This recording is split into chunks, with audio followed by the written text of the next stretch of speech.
So we've managed to reduce the dynamics of our bifurcation from 2 dimensions to 1 dimensions, and we just got, well, we didn't get a pitchfork equation because we only were at the bifurcation point, and so we don't know what the bifurcation actually is. So that's the problem. So we need to go away from the bifurcation point, but at the same time, we need to have a central manifold. So how can we do that? Well, if we're not at the bifurcation point, we have this term mu x, which means that if you linearize around that fixed point, you have a non-zero growth rate in the x direction. And so there's no central manifold associated with that. But there's a trick. If you now just pretend, so to speak, that mu is actually not a control parameter, but it's a dynamical variable. So say you essentially just add the equation mu dot equals 0, which means mu is just given by whatever its initial condition is. Then if you look at the fixed point in this three-dimensional suspended system, that fixed point is 0, 0, 0. And when you linearize around it, you have a 0 growth rate in the mu direction, but also in the x direction, because this is now actually a nonlinear term. That's very nifty. And from there on, it works just smoothly, except it's a little bit more algebra. So the idea is the same as before. We have now a central manifold. Well, let's first note the central eigenspace. The central eigenspace is now actually the x-axis and the mu axis, so to speak, and nothing in the y direction. And this leads to a central manifold, which is now 2-dimensional. And we should be able to write all points on that new central manifold in terms of coordinates on the central eigenspace, which are mu and x, right? This is the central eigenspace. So the coordinates that we use to describe the dynamics are these. And the central manifold is then given by the y value. And the y value is now a function of x and mu. Now this is going to be a little bit more complicated, I mean, just algebra-wise. So again, we make a local analysis, meaning we expand around that fixed point. And so therefore, h of x and mu is going to be given in terms of power series, in terms of coefficients h, k, l, mu to the kth power, and x to the lth power, where in principle, k and l start at 0 and go whatever, as far as we want to go. So that's a lot of unknown coefficients, which we need to determine by expanding and comparing like powers on both sides. So it's worthwhile thinking about it beforehand, what we already know. Again, WC, the central manifold, is tangential to the central eigenspace. And it goes to the origin. So therefore, we know that h of 0 and 0 must be 0. And therefore, h 0, 0 is 0. And the tangency condition tells us that h 1, 0 is 0 and h 0, 1 is equal to 0. As we said before, h is strictly nonlinear. It has no linear terms. And the linear terms would have been the h10, the h01. Okay, so we can write now this actually, allow me to just do that by changing here. K and L, their sum has to be at least 2. But that's still a lot of terms. So in general, now you just have to plug in. Now in this case, we have some properties of the equation that simplifies the analysis somewhat. So if you look at the original equations, you notice that the first equation is odd in x, right? If I were to have x go to minus x, the first, and y not change, and mu not change, right? So x, maybe I should write that down. If you do a transformation, x going to minus x, y going to y, and mu going to mu, then the first equation changes overall sign. So it's still valid, you know, both sides change sign. So that's called, the equation is equivariant under this transformation. The second equation does not change at all. The third equation doesn't change either. So the whole set of equations is equivariant under this transformation. So we would expect that, therefore, the Zener manifold and the dynamics on the Zener manifold will respect the same symmetry. We will also have this odd symmetry in X and even symmetry in Y. And so therefore, since H is actually Y, we expect that if we flip X, X goes to minus X, H should not change sign. And so therefore, H can only have even powers in X. And so let me just add that here, only even powers in X. So that simplifies the algebra somewhat. Okay, but now we have to bite the bullet and have to do what we did before, where the idea is that Y is simply following X and mu as X and mu change. Well, mu doesn't really change. We have this trivial dynamics, but in principle, you know, that's the framework one puts on here. So as X changes, Y just follows suit through this function H. And so therefore, again, we have the two equations for Y dot. One is the explicit equation as given by the system, and the other one through chain rule. And so let's write that down. So we have Y dot is equal to dH by dx times x dot plus dH by d mu times mu dot. I'm just writing this down, you know, in all generality, although we already know that actually this thing here is 0, so we don't really need to keep this guy. Okay, and that needs to be inserted now. I mean, this is equal to Y dot as given by the original equation, and so we now need to insert dH by dx times x dot. So let me actually write H a little bit nicer, just so it's a matter of managing this thing. It's not straightforward. In principle, I could just skip the whole, you know, the calculation and give you the answer. But let me just go through it. You can skip it in the video if you want to. I'll go through it and just sort of try to organize it in a way how to deal with this funny, with this expression. So let me rather write now H of x and mu. I know it's only even powers in X, so let me start with the even power 0. And so x to the 0th power, and then I have H, which notation do I want to use? H 2 0 times mu squared, right? So if I have no X power, then because the total power has to be even, I mean, has to be 2 at least, I need to have at least mu squared in this case. And then I could, of course, have plus H to 1. What am I doing? That's not what I want to do. I want to do H 30 mu cubed and so on.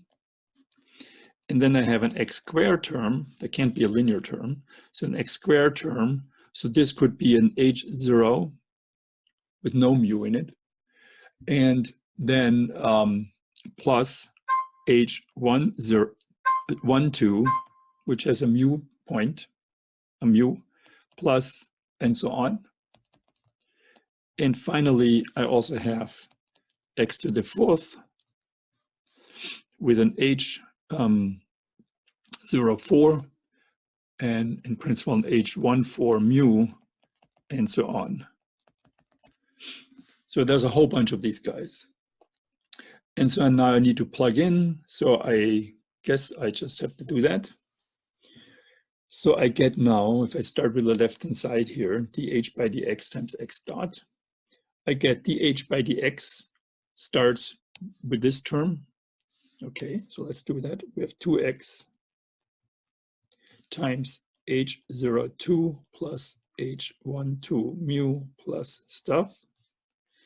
And then we have plus 4x cubed h04 plus stuff.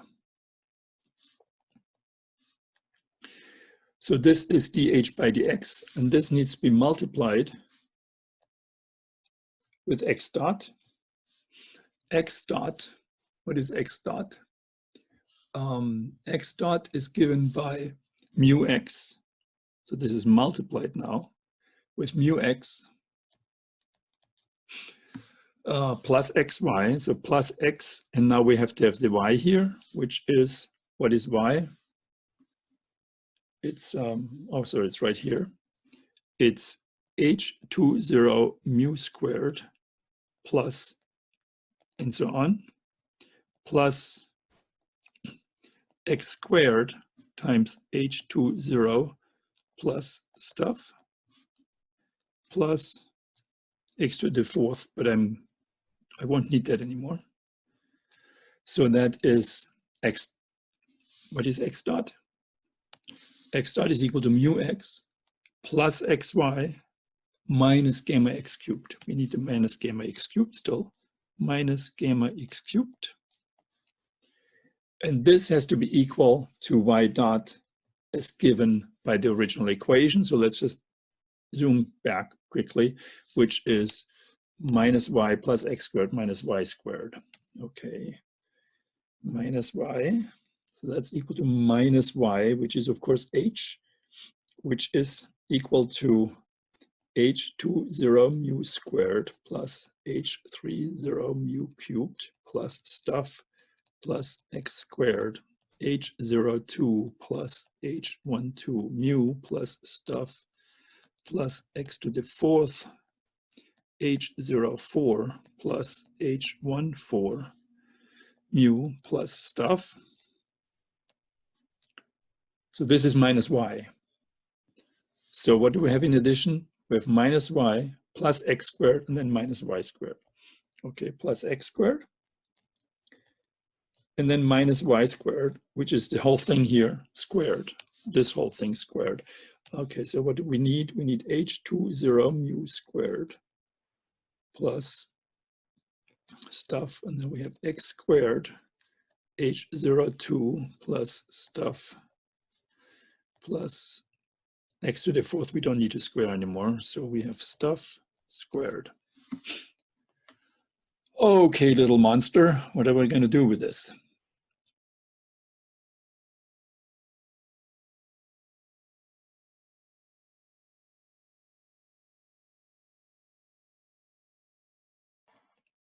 So we collect all terms with mu squared and no x. Okay, on the left-hand side, we have an x already here, so nothing on the left-hand side. And on the right-hand side, we have a mu squared here, and everything else has x's. Here's a mu squared, but it's inside the square. So we actually just have 0 is equal to minus h20, meaning h20 is equal to 0. Okay, what's the next term? Well, in principle, we have like a mu x, which would also be quadratic in order, there. So mu and x, mu and x. Again, this is already a term linear in x, but on the right-hand side, we also have terms linear in x. So this is actually at least x squared, so nothing comes from the left-hand side. And on the right-hand side, mu times x, we have an x squared. Well, these terms are not allowed because the function has to be even in x. So we have 0 is equal to 0, and there's nothing showing up. Then we have order mu to the 0th power x squared. What do we have there?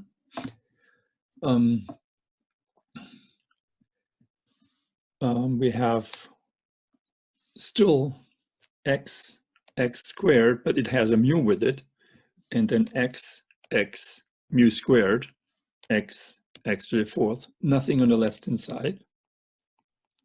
We're only on the right-hand side, we have x squared alone has a minus h02 and a plus 1. Okay, so we get 0 is equal to minus h20 plus 1. And so we have not h20. What did I do? h02. This is h02. h02. And therefore, we have h02 is equal to 1. So now we have to go still to cubic and quartic orders. But that sort of goes the same way then. So let me maybe not go through that anymore. It's getting a little bit painful.